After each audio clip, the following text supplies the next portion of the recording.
It's not that bad. We can just fucking say it. Sorry, we can just say it. Just be like, mute your mic and listen to somebody else for a change. I'm finger gunning at the microphone. You guys can't see it. Okay. What is with Australians and finger guns? Ooh, I have no... Is it a cultural thing, or... I can't get you out of my mind. It's like I feel it for the first time. Been thinking about you all night. 3, 2, 1. Welcome to Mute Your Mic. Be ready to listen to someone else for a change. I'm your host, Amanda Stevens, and each week myself, Ginny, and Frosk will talk about social issues in esports. Ginny, why don't you tell people about yourself? Oh no, this is the worst part. So, hi. Icebreaker. Introduce yourself. What's your favorite color? Yeah, well, my favorite color is red, weirdly. A very boring color choice. Hi, I'm... What kind of, brilliance? Is it like a dark red or I think, light red? I think I'm thinking like a crimson red, or maybe like a vermilion, like an almost orange, We'll go with that. That seems kind of cool. Yep. That seems kind of cool. Okay. Way cooler than I actually am in person. But hi, Ginny. As you might have guessed, I am from Australia. The accent probably gave it away. I apologize in advance if I swear too much. But that's going to be me. I am a freelance games journalist. You might have seen me writing for GameSpot in the past, The Daily Dot, Fanbyte Media, etc., etc. And I kind of float around covering esports stuff, League of Legends mainly, and that is what I do. I'm here, I have opinions, I'm loud about them. Shockingly, people have opinions. Yeah, Who would have wild. thought? Wild in this day and age to have opinions on the internet. Completely wild stuff. You did actually have to clarify that you were Australian, because I know every American was like, not British, and then wrote it down. Well, there you go. That's me. Not British. Ginny, not British woo. It's my new Twitter username. We'll go with that. And another highly opinionated person on this podcast. Whoa. You may know them as the Chinese fangirl. It's Frosk. I have many nicknames. I feel like if people... No, I won't tell that joke. No, come on. I've already gated myself. No, come on. Yeah, so it's some crazy times in the world right now. If y'all haven't heard, there's this coronavirus. And, hey, maybe you're under a rock or something. How's isolation? I haven't seen my girlfriend in 2 weeks. That's been great. So are you isolated in separate houses? Yeah, my partner lives 10 minutes down the road from me. Oh my gosh. That must be so painful. Whew, I got an idea. Okay. We have this really cool thing called Discord. So we do Discord chat, but I know, but so close yet so far, 10 minutes, This is why you should get a drone. Ooh. And you should get those red party cups and string. And if it's 10 minutes away, you just attach one side to the drone, fly it to her. And then you can get the cute little string cup situation. 10 minutes. Is it 10 minutes you're on the street and you're walking for 10 minutes? Or is it 10 minutes you're going up and down some stairs for 10 minutes? It's 10 minutes where I basically go on a diagonal across my city. Oh, that sounds... Okay, no, maybe the drone won't work. No, I don't think the drone would work. I appreciate the hustle and the effort. Yeah, we're just here looking out for you, mate, honestly. We just want to make sure that this works. I appreciate it. Isolation has been weird, and I know for a lot of people, it's for across the world, isolation has probably just not been great. I think one of the things that's come up in my conversations in my friend community is that people didn't realize that it affected esports at all. Oh. They just kind of have you seen the meme? You mean the stocks meme where it's where it's esports is the only sports, and I'm well, there was a week where esports was not a sport either. It's also a massive gig economy. Yeah, exactly. Powered by people like us, the contractors, right? Guys, us having a great time here in isolation with steady employment and stuff. Can you be a contractor if you don't have a contract? Legally, that's a great area. Legally. Special. Yeah, that's the esports entry level position special, which I think we're all acquainted with in some degree. They call it an internship, but there's no contract that has that stated, so I don't know what I am. Yeah. So I think, like, I'll start with myself, which is that I've talked about it on the internet a bit for those of you who are new to me, who came to the show from either Ginny or Frosk. Up until like 2 weeks ago, this show was going to be like fully sponsored by a new website. We had funding. They were going to handle all of our graphics, all of our editing, and we were super ready to record on a Thursday. And we had like a great conversation in the morning, evening for Ginny, and then like 4 hours before we were supposed to record, we got told that the show was on indefinite hold. And then I was told my articles were on indefinite hold, and I had just left the website. So I went from making money to making no money. Yeah. And then DreamHack Dallas, which I was supposed to work, got pushed to August. And I'm not working technically anymore. Like, I have a Patreon, and so there's a lot of content I'm doing for that. But officially, I don't have a job, like, period. And I live in a country that doesn't consider contractors, like, unemployed. Yeah. The United do States. Taxes, like, 4 times a year, isn't it quarterly? So, I don't make enough to file taxes. Damn. There's a silver lining in everything. Right? I don't want to talk about that. That's another stress thing, because I might not be able to get my stimulus relief check because I don't file taxes. It's great. America's wilding out here, truly. So yeah, it's been a struggle. My apartment has never been cleaner. Your CD collection has never been more organized alphabetically by year. Yo, you should see my bookshelves. They're many organized silver linings right now. They're organized by year right now. No. Oh my god. Yeah, publishing date, because I'm a mad woman. Oh my god. So I think that there's like a disconnect, because there's always like pros and cons. Like, obviously globally the entire economy is being hit pretty massively, especially those in gig economies, and I think we already talked about it, kind of like where the intersection is with esports, that it is an industry built on the gig economy, because majority of the workers, like majority of esports, don't have a safety net of like stable work where people are on like payroll and salary. Virtually like everyone is in a freelance or contractor capacity. And then you also have hyper specialized knowledge in majority of like esports freelancers, that you don't get like the same safety net, I guess I would say, to like... Right, like I can't go and write for Flashpoint right now because I know nothing about CSGO. And I think that's where it's like, the pro is that we're entirely online, and if you have the capabilities that you can like globalize this, and we can still have access, and we can still run leagues. The con is that it is a gig economy that was hit hardest by everything being shut down, and it's a hyper specialized one. So if the avenues that you have did manage to close down, then you can't cross transfer virtually like any of that knowledge. Yeah. That's how I'm feeling right now. I'm slowly teaching myself CS:GO and Call of Duty, because those leagues still exist. Yeah, that's right. Because there's no fighting games. Where's the league? Hello. Well, so that's the problem. Is I spent the last year like I spent like the last year and a half very focused on the fighting game community, and that became like my specialty, and that's like what a lot of people know me for now. And a lot of people don't remember that I do League of Legends content. I remember, because every time you play Yorick, you call me up on Discord. Look, I can never forget that you play League of Legends, Amanda. Okay, let me just put this out there. Look, I have this thing where I get very excited about a game, and then I'll be like, I gotta show everybody the match history score. And then I just say ignore what elo I'm in so that I can feel really good about myself. Look, even then, you are the only Yorick I trust with my life. So, there we go. No one would trust Yorick with what? The crossing lore. Listen, Amanda playing Yorick, not Yorick himself. Like, that's like, that would be like trusting Fiddle with your life, okay? And the new rework, actually, creepypasta Fiddlesticks, like, actually makes me uncomfortable, and I nearly shat bricks just watching the trailer. I actually thought I was going to lose my mind. So, there you go. That's terrifying. More of that next week, maybe. We'll see.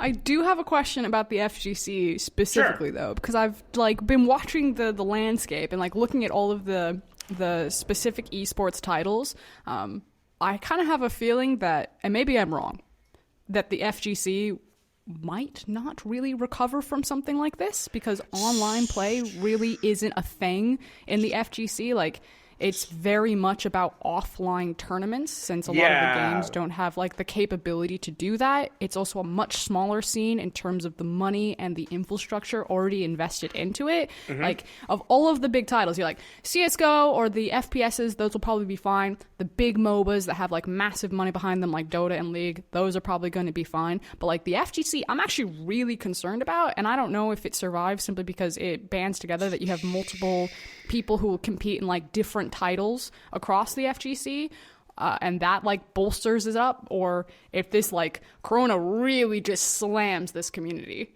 So when you're looking at the FGC, you have to look at it, it's very different than every other premier esport, right? So if we say that the premier esports are CSGO, Overwatch, League, Dota, and then, you know, the bubble that is the FGC, it's definitely it's definitely going to be hit harder than a lot of the other seeds. And that's something that you had brought up, Frosk, which is that our netcode, which is our ability to play against each other online, is just not great.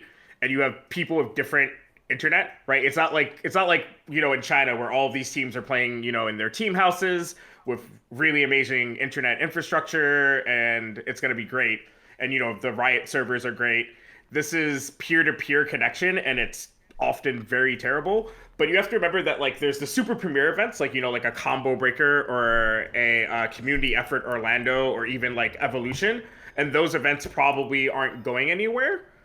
Because, like, for example, CEO, they just ran a community drive to sort of make sure that it can be around next year.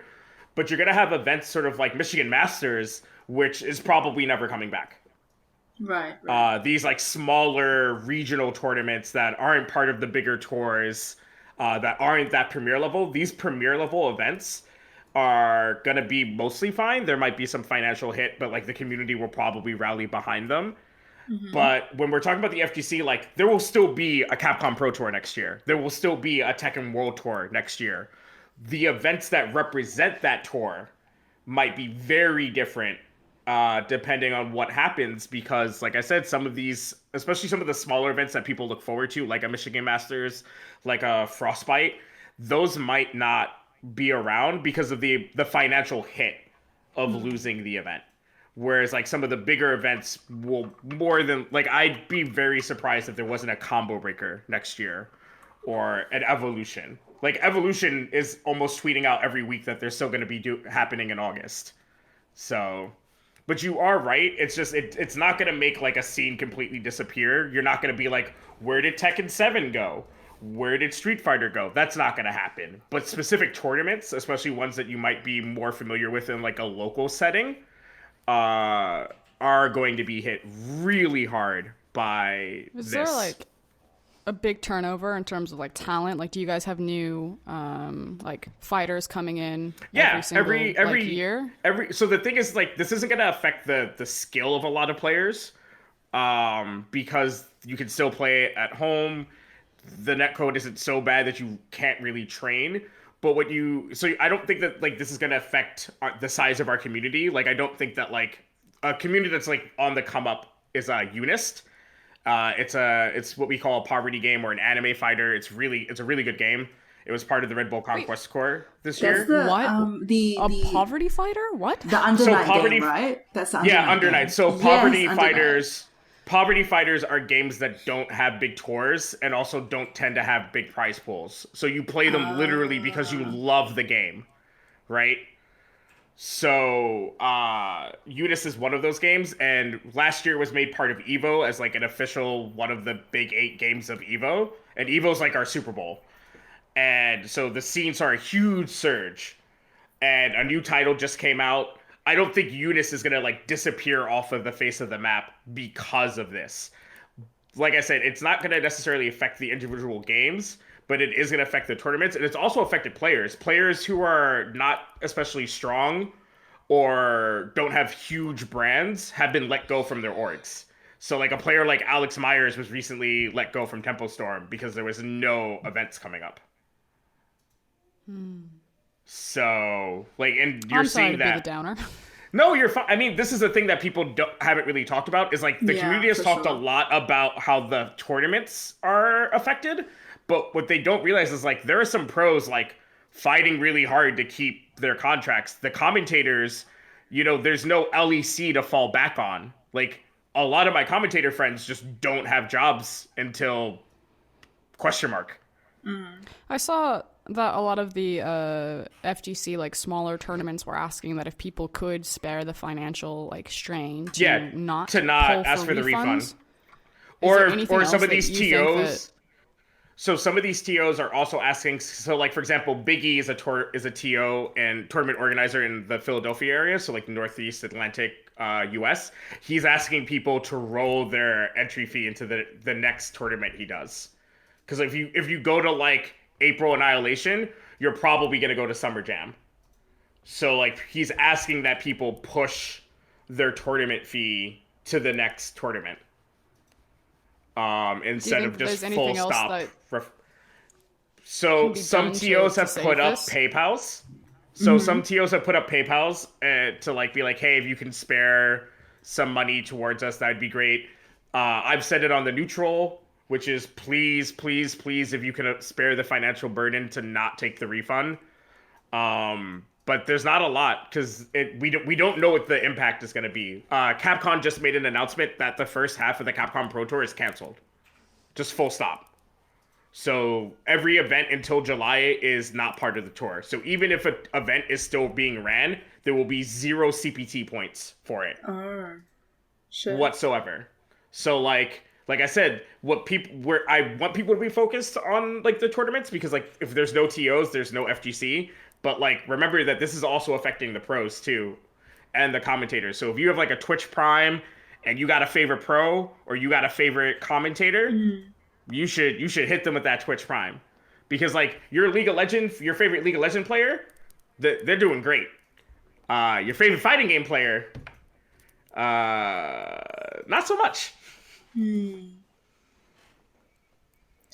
And that's just like the realistic thing. But like also when we talk about League of Legends, there was a Travis Gafford report recently that apparently Riot asked the NALCS Players Association if they wanted to cancel the split or not, and it was something like 90% wanted it to be canceled. Interesting. Is that the actual stat? Yeah. Is that Yeah. Wow. It was over. So I have it's in our little chat for Squadcast. And it says, I know that over 90 pros replied to the question, would you prefer if the spring split be canceled or go fully remote? And it said that just under 2/3 said they preferred that the split be canceled. Wow. So I watched the Santorin interview that Gafford did as kind of like a follow-up. And obviously, like, I'm not part of the LCS, nor am I a writer. Please do not confuse me with those two things. Have to make that like very clear. Just a freelancer who works in a freelance contract capacity with the LEC. But he was giving, some reasons of a lot of the LCS are imports. Obviously, a lot of them aren't from California, even if they are domestic, like North American, or I should just say American players. Obviously, with COVID-19 happening, people are concerned about their families. Some of their families do live in countries that are hit exponentially hard. I can only speak from like my own experience, which was as like coronavirus was really ramping up across Europe, being in Germany. We were one of the later countries to go on to lockdown or kind of cancel all flights and then move into quarantine and have government mandated self-isolation. But I was in a situation where I was like, my partner is in the UK right now. I see that there's this potential wave that I could theoretically get locked down for an extended period of time without having movement. We were in a long distance relationship for a while, so we haven't seen each other in quite a hot minute. And I made the call to very quickly fly to the UK, get my partner, and we had to make a really tough decision of, okay, if lockdown happens, and we have to try to predict that it is going to happen, where do we want to get locked down? And it was a conversation about, if I get separated from Berlin and the LEC decides to, at the time I was thinking that they would try to emulate what was happening in the LPL, which now they bring casters into studio, and I assume that they work with a stripped down crew, and it's basically like just 2 casters, they wear masks. I know that there's really strict guidelines in China that you have to have like your temperature taken before you go into any sort of building. Their studio, I believe, is also in Shanghai, which wasn't hit as hard as like of a Hubei province. So they're also not in like the big target zone. And I assumed that, okay, I would think that Riot would want to always work in that type of capacity, that if they could, it would be stripped down, everyone's safe, but bringing them in. And if I'm not in Berlin, if I'm locked into the UK for like, let's say 4 months, then I would be sacrificing pay, and I couldn't afford as a freelancer to take that type of financial hit. So I asked my partner, if lockdown is going to happen, like, take the risk with me and come back to Berlin, and let's get locked down in Berlin. We basically, like, as we were heading towards the airport, like just about to board our flight, the announcement came that European airlines were going to start shutting down like every single flight. Like the European Union was declining flights in and out of Europe. So we're like, holy shit, like things move so quickly. I thought that I'd go to the UK, it was on my weekend, I'd be there for like 2 days, and I'd fly back in, and I'd get it probably like 2 weeks before lockdown was going to happen. And then like that weekend or afternoon that I landed, Germany announced that it was closing borders with like 4 countries, and it was doing it the next day. We assumed that there would be like a 2-day period of like, hey guys, we're about to close borders, you have 48 hours to get back. And I'd like, if it needed to, go back within the 48 hours, but no, they like instantly turned around, and it was just like a mad dash. So like, I've personally had to make that really terrible decision, and I just financially couldn't afford not to be like in my place of work versus like with my family. My family is like in America near one of the big outbreak zones in Portland, which is very close to Washington right now. So like, I completely understand why LCS players are thinking, you know, my family is in South Korea, or my family is in Italy, and they, you know, would want to spend it with their families despite the fact that, you know, everything is locked down. Like, if they wanted to, they couldn't fly in anyway now. Like, so it's almost kind of like a mute discussion point. But I think that it is something worth talking about, that there is like a mental toll to all of this going on. I know I have like anxiety every single day. You read the news, you see like the death rates are climbing, that things are getting out of control. It's just like doom and gloom. And you just have like an anxiety or like a panic attack. You have to calm down and go on your day. And I think it's like pretty fucked up that the heavy part of the conversation that's being pushed, especially from some pretty like public figures in the scene, is just like how lazy these players are, how they, you know, like, we're paying them all this money, how dare they not want to finish out the spring split, when like, obviously there's nuance to the conversation. I don't think having like a hard stance either way is really helping people in what is a fucking global pandemic. Like, no one has ever seen this before, ever. And I think we should be extending compassion rather than turning around and be like, these greedy fucks, what are they doing? I think I especially like the point that you were making about like getting anxiety. I have personally just muted every term revolving COVID from my Twitter. I don't even see it anymore, because I have people on my Facebook that like, because I use Facebook a lot to communicate and to like be there for a lot of my friends, because it's my only place that I'm not trying to be remotely professional. And because like that's my Twitter. And so you can't mute terms on Facebook. And so I have people who are incessantly sharing like 15-20 articles a day. So I have like nowhere to go, but I've been like trying to mitigate how much I see. And so I can just imagine like how I know how that's affecting me in my everyday life. And I'm like trying to imagine being in a high pressure situation, like a professional League of Legends player, and have the like, you know, like one of those teams that's like on the bubble to make playoffs, right? You're like trying to be the 6th place or 5th place team. Oh yeah. And by the way, like there's this global pandemic, and what if like your family's in Florida or New York, right? Or Washington, one of these like huge, like hotspot areas. Or you're like, Jizuke's from Italy, right? Yeah. So like Jizuke being from Italy, right? Like if I don't want to assume, but I can imagine what the news about Italy is doing potentially to his mental. So I I wouldn't fault a single player for being like, hey, fuck this, I'm out. Yeah, exactly. And I guess maybe that segues neatly into my experience working with COVID at this particular time as a freelance writer. So I not only cover esports and video games, I also sort of cover sex and technology, and also sort of like general daily news for a site called The Daily Dot, which you guys might have heard of. And as part of that, recently, because The Daily Dot it's got like this IRL internet culture section whereby we cover what's hot or what's trending on the internet. Unfortunately for me, every morning that is news about the coronavirus.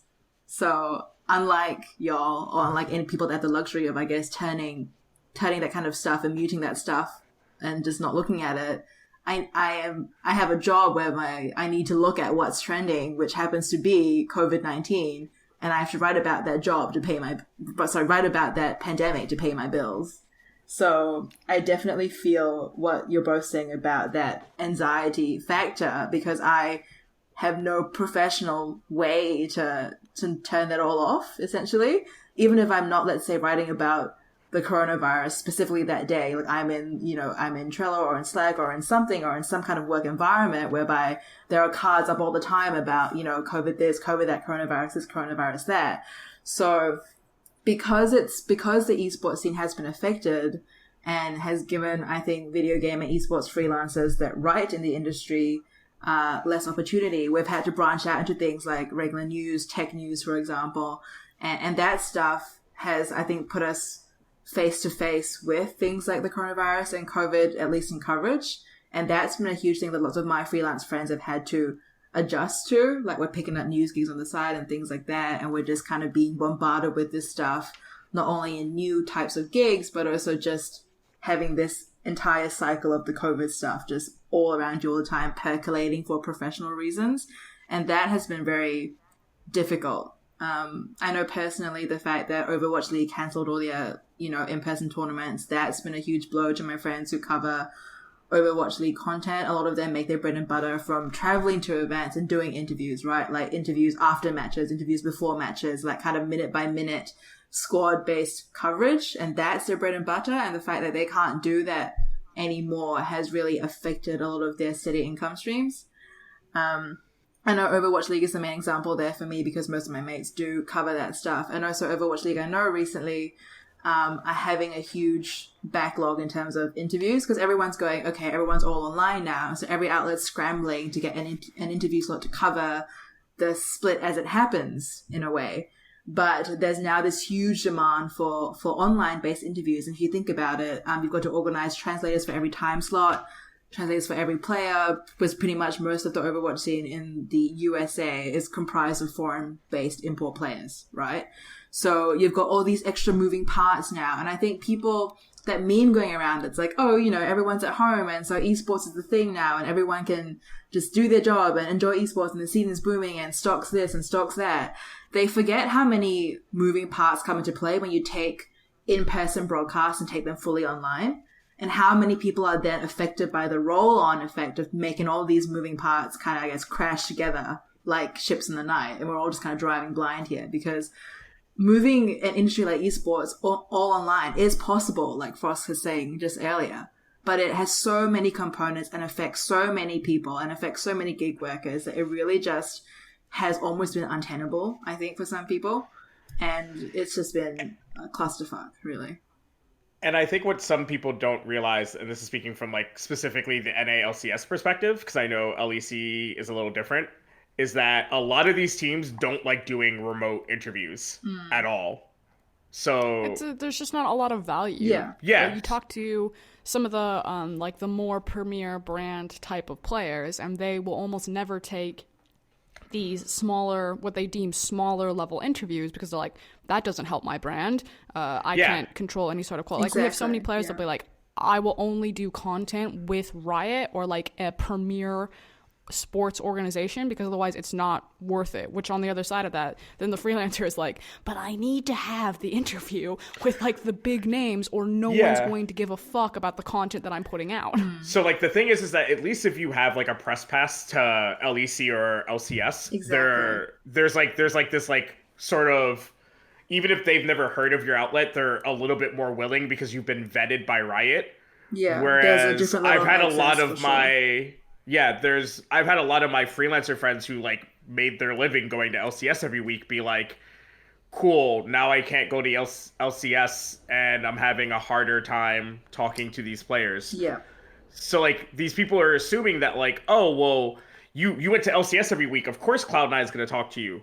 Look, some of these orgs literally don't want to talk to freelancers, and the only reason they do is because they're physically at LCS. Exactly. That's exactly the problem. And I know a lot of the NALCS writers are struggling, unless they're like writers for Inven, who are just struggling to get work done, because there's only so many patch notes you can talk about, or like Frosk, or like Fiddlesticks, creepypasta memes, right? Like, Yeah, exactly. eventually people want to hear from their players, right? And it's not a thing that is easily translatable into this new world that we're living in esports, where everything is, well, I guess it's like more, it's not new, it's kind of like going in a time travel machine and going back in time to when like everything was online. I do think it like really exposes, like it's exposed the entire world's like systems. Yeah, for but sure. like especially esports. We were almost living in this guise where I think like you had like two different like stages of like esports work. You're like, esports is the future. I am so happy to be part of this industry. But in that same token, like 30 minutes later, depending on who you were having the beer with, you'd be like, I fucking hate this industry. No one is professional. It's run by children. Yeah. And the thing is like they coexist at like the same level, and I'm just really curious what the restructure, not just in the world is, but like on a more micro level in esports, like what the restructure is going to be. Are we going to fucking like figure out people's contracts? Is this going to take like a huge blow to the industry where people finally have to like really take ownership over the support structure and the infrastructure around them? Because at least in League, like orgs just really don't make any sort of revenue. You can certainly make like fandom, but you're not taking any money like up and away. And so they're building out based on like what investors are putting into them, saying that their brand is worth, rather than the actual cash that they're making on top of everything. But then when shit like this happens and investors start pulling out, like one of the, I don't know the specific, like, disclaimer, I don't know the specific details in the contract. Again, just a freelancer who works as a commentator. I am a commentator, nothing more. But in my experience kind of working through the industry and watching things as a bystander, you obviously have huge, like, orgs and leagues are run off of investors. The sponsorship money is the huge money. What does that mean? That means you need to have that fucking, like, whatever brand slapped onto your jersey, and it needs to have this much screen time, and then that's how you like meet the qualifications of your contract to make that money. So if something like a spring split theoretically is canceled, from a business element, what does that do to the sponsorship investors? Like that would be kind of the big pro and con in my eyes, or at least kind of like in how I would think about the visibility of this, of like, if they decide to cancel spring split, understandably because of the emotional, mental, logistical strain on everything, the other side of it is, what does that mean for the investor and sponsorship money going into league, going into the teams, going into the players' pockets if that brand doesn't get the exposure to X number of eyes because there's no longer a broadcast? And those numbers can be really fucking crucial in one of the biggest esports. I mean, but like even personally, like I said at the beginning of the show, like this show was fully funded, right? Up until 2 weeks ago, because investors pulled out. So like, you don't even have to look at it from like a large, Cloud9 perspective, right? Or G2. You can look at it from even this level where, an investor who is super gung-ho about, sponsoring an esports show hosted by a bunch of women talking about social issues in esports is like, well, there's oh man, LCS and LEC got canceled, so I guess we're just gonna pull out.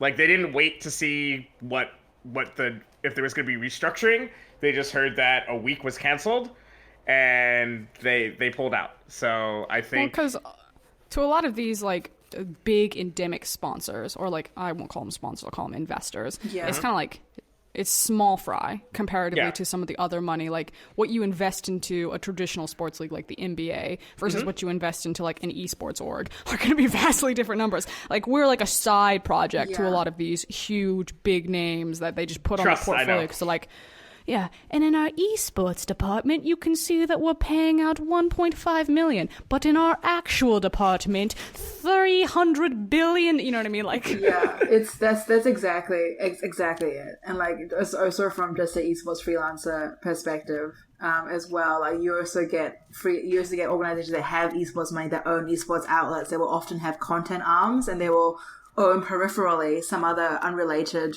games coverage website. And those often are the first things to get the chop when they're looking at, okay, if we're having a pandemic issue here and my company or my team isn't playing in CSGO or Rainbow Six Siege or whatever, they're cutting all the extraneous stuff that they've used for quote unquote promo first, like the content arms, where a lot of esports freelancers make their money. So it is definitely the situation. I think we have a problem in esports endemically, with the way that there's a fundamental, I think, not so much a misunderstanding, but there's a completely different priority schedule for the investors versus the people that are actually working for the investors and for the sponsors. And so I think there's a fundamental shift, this fundamental difference there in understanding, in terms of input, output, and whatnot between the teams, players, writers, the gig economy that is freelancing, and these and the investors. audience. And the audience as well. Yeah. And I think that as well, that tension that comes from the audience who only sees, I think, the high level sort of top down financial decisions and goes, oh, you know, these players or writers are making so much money. And there's an entitlement to entertainment here, which you also see in traditional sports as well. But for some reason, because esports has that element, the online element, people are unable to just wrap their minds around the fact that this real life pandemic is also affecting a quote unquote /quote unquote online scene.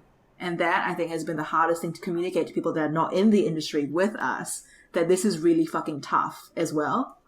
Yeah, and I'd also say that it's affected, as far as like endemically, I think it's showed people the wizard behind the curtain. I think a lot of people... Behind the curtain? Is that a thing? Wizard of That Oz. it was like a troll all along, and they're all just getting played right now. Well, no, like, so like the Wizard of Oz, right? Have you not seen it? I mean, like, Ginny? I've seen The Wizard of Oz, but like, I don't like remember. She's Australian, forgive her. Yeah. Okay, like, so in the original movie, they pull back the curtain and they find out the great and powerful Oz is just a man, is just like a man behind a thing. but so you know, wait, is he's he not, still like, a some big wizard though?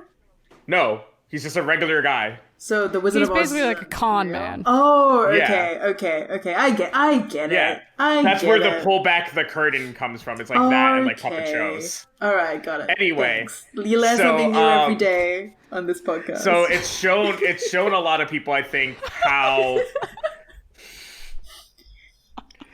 it's shown people, I think, a lot of how not. So I think a lot of people who are fans of esports especially think that there's all this money, everything is propped up. Yeah. And I think it's shown people, oh, hey, these freelancers, they don't, like, they've heard freelancers say, like, freelancer, by the way, or, you know, it's rough being a freelancer in esports, but they're like, oh, it's got to be great, though. Like, there's so much money in the industry. And it's like, hee. And then, like, all of the events get canceled, and you see every freelancer be like, hey, how am I going to pay my bills? Yeah. And people are like, wait a second, I thought you were covering League of Legends, or I thought you were covering Overwatch. Where's all your money? And it's like, there wasn't any to begin with? Yep. Exactly. Oh, bless. So, and like I said, especially in the FGC, I think it's shown people that, like, TOs don't make money. Like, TOs make enough to, like, pay bills and, like, get the next tournament next year going. None of these TOs are, like, living pretty, and like any TO that, like, is kind of comfortable has, like, a full-time job, like, aside from running an event. And I think, especially in the FGC, people are getting the real harsh life lesson that, like, TO, like, an event doesn't make you money.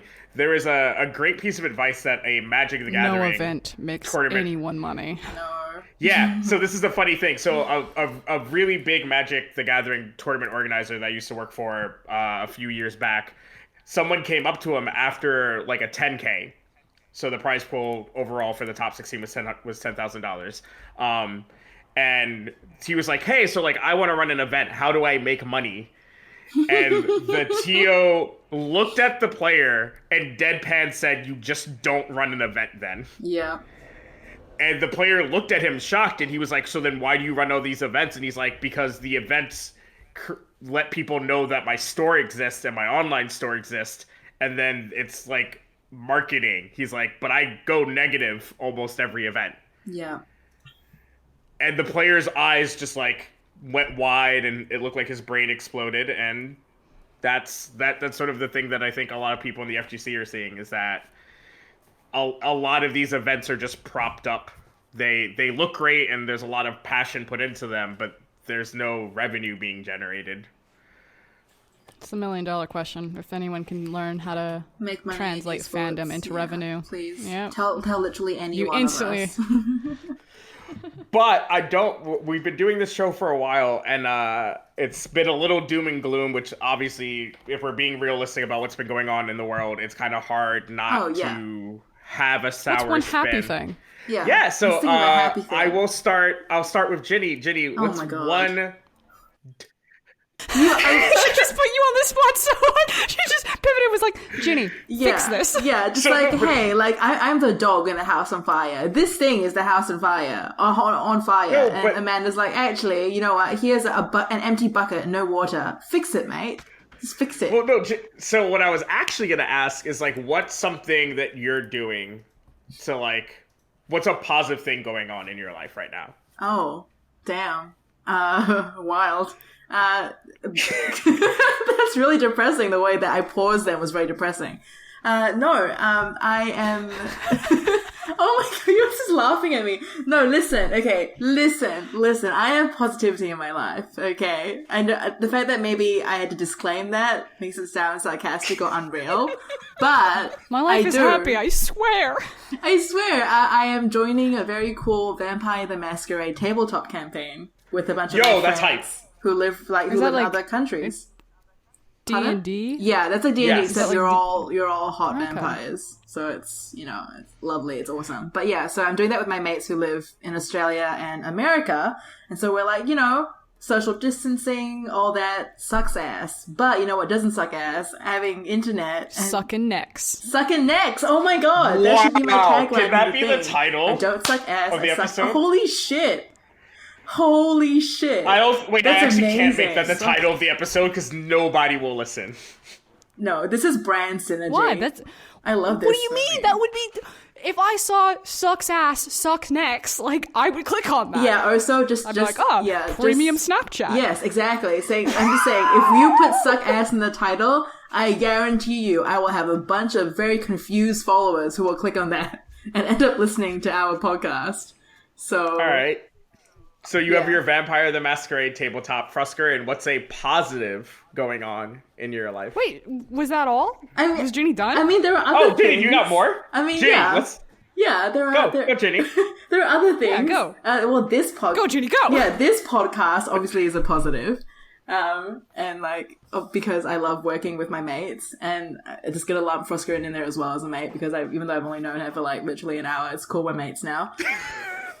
That's how I will say that you don't have to say the Frosk urine. I feel like as a branding thing, no one really wants the urine, so you can just cut that. Okay, Frosk. Okay, perfect. Perfect. Perfect. Fucking there we go. So yeah, me and Frosk. Just say Indiana. Me, Frosk, Amanda, or whatever. We're all fucking here. We're all existing. We're all mates now. It's just an Australian thing. Whatever. We're all mates.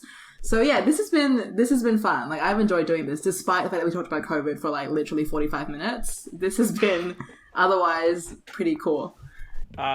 Me, obviously the show. I've been wanting to do more work with Frosker and Ginny for a while. So this is I like muscled kind of muscled other people out of the project originally to put you two in. Oh my gosh. Because so little lore We've been about trying the to do show. work together for like years. Yeah. It feels like. So like little lore about the show, I was contacted to be one of the original 3 hosts, and they weren't able to they kept struggling to get the original other 2 hosts to be a part. And so at first I was like, yo, Ginny is my friend. I need to get her a gig. So I slid Ginny in there and got Ginny in. And then they were like, oh, our third, like every third that they got. You know it, girl. I'm finger gunning like crazy over here. Every time someone makes a noise, it's a finger gun noise. Is. Yeah. So then every third that they kept trying to get kept dropping out. And so I was like, Frosk, you want some bread? And Frosk was like, I'm always down for bread. So I'm happy that I got to muscle people that I enjoy working with into the show. Yeah. The small victory for me is that the silver lining of losing this gig is that it made a lot of my friends realize how crappy esports is. And so I have friends who have never supported my Patreon in the 5 years that I've had it support it. I went from having a $400 a month Patreon to a $950 Patreon, and literally there we go. So I'm secure for now, but like I know that a bunch of people are going to lose their jobs soon, so like I'm on a needle right now of like things are good for the April payout, but like who knows how May, June, July looks like. But thanks to working for good old Red Bull, I made no noise, but I was actually finger gunning just now. You have to... I made enough money to pay rent all the way through August back in November. So like, Woo! I'm secure for now, and I'm gonna be positive about that. I'm also really happy that this has allowed me to redecorate my office, so my office looks pretty chill, and I like working out of it now. And it's inspired me to do my journalism courses again. Yes. So an announcement is that the first month of journalism lessons was originally going to be behind the paywall of my Patreon.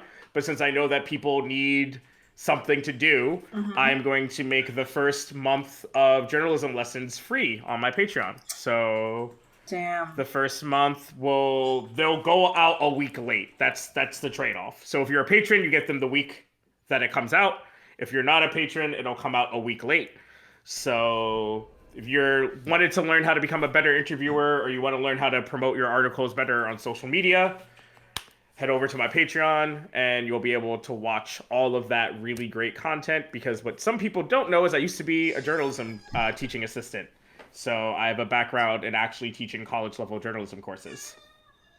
So we can actually wrap up the show, because even though I love talking to all of you, it's like 6:30 a.m. for me. Twitter.com/AmandaTNStevens, and that is where you can find me on Twitter.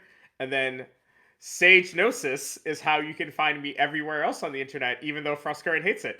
So twitch.tv/Sage Gnosis is where you can find The Neutral every Monday at 7 p.m. EST, 4 p.m. PST. That's my fighting game interview show. Patreon.com/Sage Gnosis is how you can support me as a content creator. That helps pays all my bills. Frostcurrent, if people want to see you on the internet, how can they do that? Fuck it, no one wants to see me. Go check out Amanda's Patreon. Check out Ginny's OnlyFans. And... Hey, I have a regular Twitter account like a normal esports professional as well, okay? That is infinitely not as interesting. And her normal Twitter account, as well as all of the incredible work that I'm sure she does on every online capacity. Ginny, where can people follow you on Twitter and all of that other shit that you do? Oh, well, you can find me on Twitter. I'm at Ginny Woes. That's GINNYWOES. Woes like I'm depressed. Haha. It's just a lot. Sorry, I didn't mean it like that. You know, Ginny, it's a play on my name because I didn't want to be Ginny Wu Online or so someone random took that. Like a Harry Potter roleplay account has the username Ginny Wu, and that just weirds me out. Oh my god, you're right, it is the name of a Harry Potter character. See? Yeah. Yep.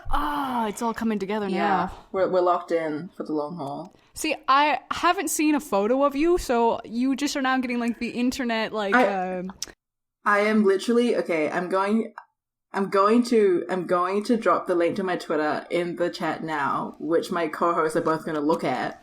And Frost. But the thing is that I feel like that would ruin the illusion that I have right now of like a vampire, Snapchatter, like journalist, Harry Potter, like okay. But here's Australian the thing: amalgamation. Ginny looks like what you're picturing right now.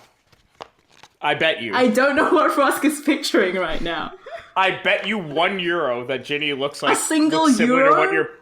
A single Yo, I'm euro? broke. I'm worth more than a single euro. This is very insulting. She's like, now. that's 10% of my income right now. Please have mercy. Yeah, excuse me? €1 is like almost double what I have in my bank account right now. That's like 15 I'm going to put this Australian- here. Dollary dues. Yeah, that's like literally, that's like 20 kangaroo dollars. Okay, there. I'm not. Someone can click on that. Okay. And- If I click on this and this isn't what I've expected. Okay, this was similar to what I expected. I can't get you out of my mind. It's like I feel it for the first time. Been thinking about you all night. I've been searching for this all my life. You're just my type. I've been looking for a boy.